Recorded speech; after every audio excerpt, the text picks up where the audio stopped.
All right, guys, 2.1.4, all about policies and procedures, often to achieve compliance with legal requirements and establish business routines. All right, so what actually is a policy? A policy is a written guideline of the expected performance and behaviour of employees and should align with business values and goals. Policies are set to meet business expectations, follow legal requirements, inform and guide employee behaviour in a variety of situations that may occur within the business, and to establish business routines designed to achieve business goals and encourage employees to share workplace responsibilities. Okay. So with these sort of policies, they are going to vary from business to business, but it will always follow the minimum legal requirements in order to protect businesses and employees from breaching those. Okay, so without policies, they may accidentally break the law, and that could lead to legal consequences. All right.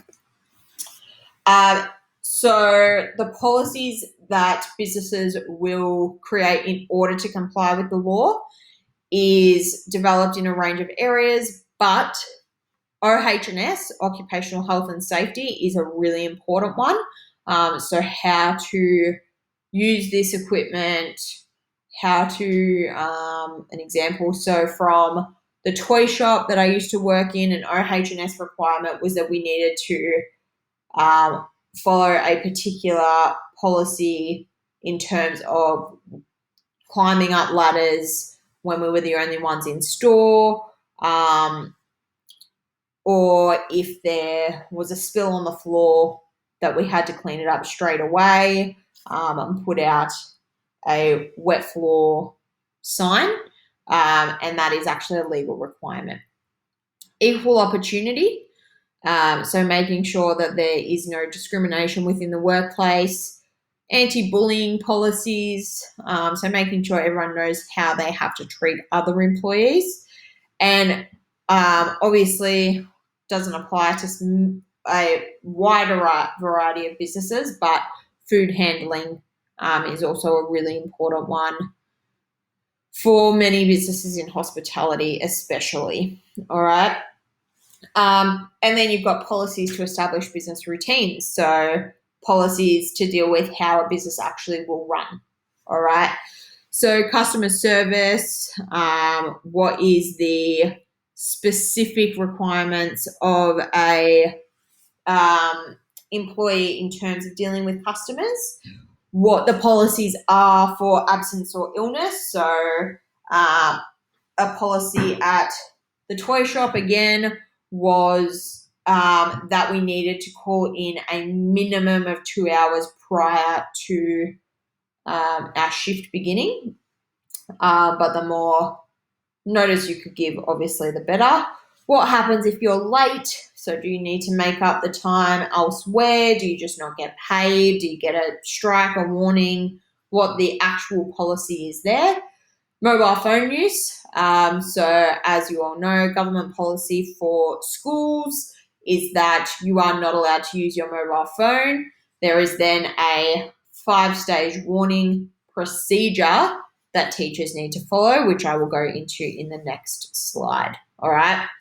And there is always social media codes of conduct that have become essential policy for all employers, because social media is such a common platform nowadays. So how you use social media, especially in the workplace, as well. All right, procedures on the other hand. So business procedures are a set of actions that employees must follow when abiding by business policy. It is effectively the how, okay? So the policy is the what. What is the guideline here? Procedure is how are we going to follow this effectively? Okay, so it is going to provide employees with a step-by-step guide to follow in a specific situation or event. It is designed to encourage employees to behave in a predictable and routine manner, and it is often based on policies to ensure they are adhered to. Okay, so the process of creating a procedure is you need to access the relevant policy and or the legislation.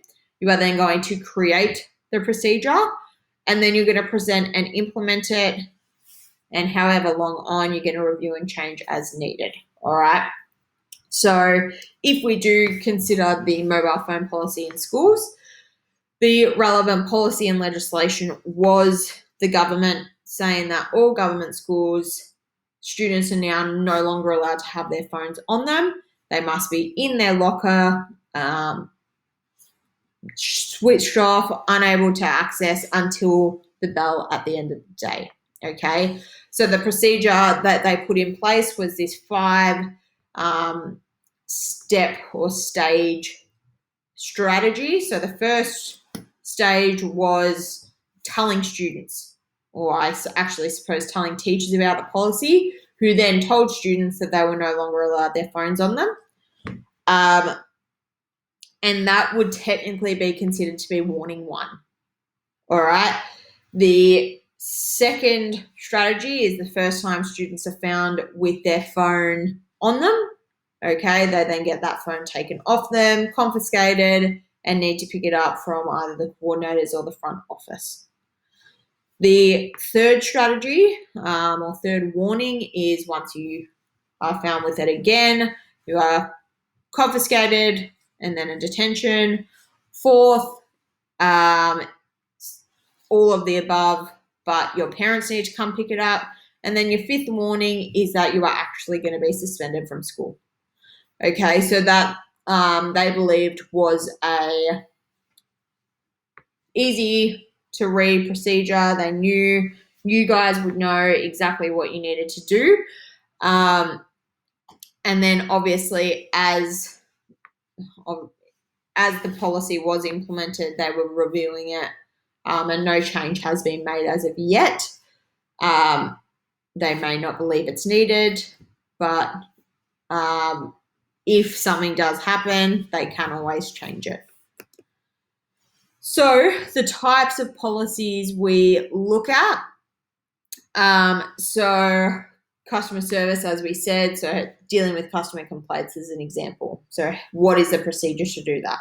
Social media policy, so if, for example, a employee takes a video or takes a photo and uploads it of another employee without their consent, what is the process to follow for that one?